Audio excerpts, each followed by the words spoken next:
First day I bought stocks was March 12th, 1942. And the stocks were down about 2% that day, as it turned out. Warren Buffett started with just $100 and turned it into more than $130 billion. How? Not with flashy stocks or risky bets, but with 8 timeless strategies that still beat Wall Street in 2025. This is the Buffett blueprint and you are about to see it. Rule number 1. Stick to what you understand. First day I bought stocks was March 12th, 1942. And the stocks were down about 2% that day, as it turned out. Unfortunately, I bought in the morning, so when I came home in the evening and my dad told me the execution price, it was down 2%. But if you're buying a business, and that's what stocks are, businesses. In fact, people will be better off if they say, I bought a business today, not a stock today, because that gives you a different perspective on it. Then presumably, if you buy a farm, if you buy an apartment house, if you buy a business, you're going to own it for 10 or 20 or 30 years. Buffett calls it your circle of competence. He avoids hype and confusion and only invests in businesses that he fully understands. If you can't explain what a company does in one sentence, you probably should not own it. Rule number 2. Price is what you pay and value is what you get. Everybody, when they buy a stock, if you're going to buy, say, General Motors that has 1,400,000,000 shares out, you should be able to take a yellow pad like you have there and on one page say, let's say it's selling for 30. It isn't selling that low, but that'd be 42 billion. You should say, I am buying the General Motors company for $42 billion because, and you should get it on a piece of paper. And then if you want to have a separate piece of paper, it says, I think I know what the stock market's going to do, so I know whether it'll be higher or lower in it. But you don't. This is classic Buffett. Just because something is expensive does not mean it's valuable. And just because it's cheap does not mean it's a good deal.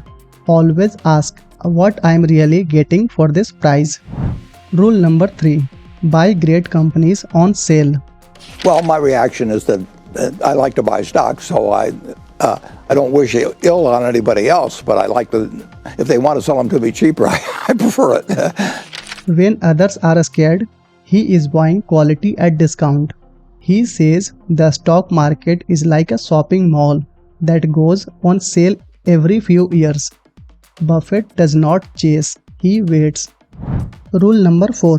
Invest in companies with a moat. All kinds of things are going to happen to Apple over the next 10 years. The real question is, what is the degree of pervasiveness and strength of that product 5 or 10 years from now? And I don't think of Apple as a stock. I think it's our 3rd largest business. He looks for businesses with wide moats, something that protects them from the competition. And if a business can defend itself for long term, Buffett interested. Think of Coca-Cola's brand or Apple's loyal user base. Rule number 5. Time and patience beat timing the market. The long term is in my view, is very easy to predict in a general way, but an important way. I don't think there's any way to predict what the stock market will do 10 minutes from now, 10 days from now, or 10 months from now. So I work on what I think I'm able to do, and as desirable as it might be to know what was going to happen 10 minutes from now, that's just not something I'll ever be able to master. So fortunately, I can come to a pretty firm conclusion that 20 or 30 years from now, America's business, and probably over the world, will be far better than it is now. Time is your best friend in investing. He does not flip stocks. He builds wealth by letting compounding do the work. Buffett's favorite holding period is forever. Rule number 6. Bet on great people. You want to have the right one, because when you put somebody in, you're going to keep them there for a long time. And we want people who are business savvy. We want them to have a strong personal interest in Berkshire itself. He invests in people first because he looks for leaders who are smart, energetic, and above all trustworthy. As he puts it, if they don't have integrity, the other two will kill you. Rule number 7. Avoid debt and keep cash. Berkshire couldn't borrow money. I mean, everything stopped. And now the pendulum has swung dramatically, and yet we still have, we have very, very, very low rates. It's hard to believe that 10 years or 20 years from now we will have a substantial continuation of negative interest rates.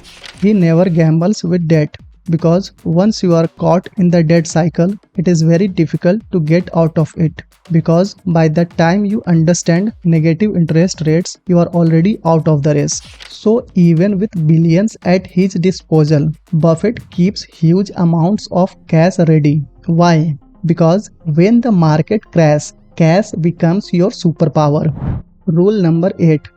Ignore the noise. There's always going to be some news, good or bad, every day. In fact, if you go back and read all the papers for the last 50 years, probably most of the headlines tend to be bad. But if you look at what happens to the economy, most of the things are extremely good. I mean, it's incredible what will happen over time. So if somebody came and told me that the global growth rate was going to be down 1% instead of 0.1%, I'd still buy stocks if I like the business and I like the price at which and I like the price better today than I liked them last Friday. He blocks out the noise and stick to the fundamentals. News cycles, market panic, even meme stocks. Buffett does not care because hype fades, math lasts. Buffett is not chasing trends, he is building legacy. And these 8 timeless rules helped him grow a $100 billion investment into an empire. And guess what? They still work in 2025. And now I hope you guys will give 250 likes to this video. And I'm sure that you guys will definitely help me to gain at least 300 subscribers from this video. So please subscribe now. Stay smart, stay consistent. Your financial freedom is just a habit away.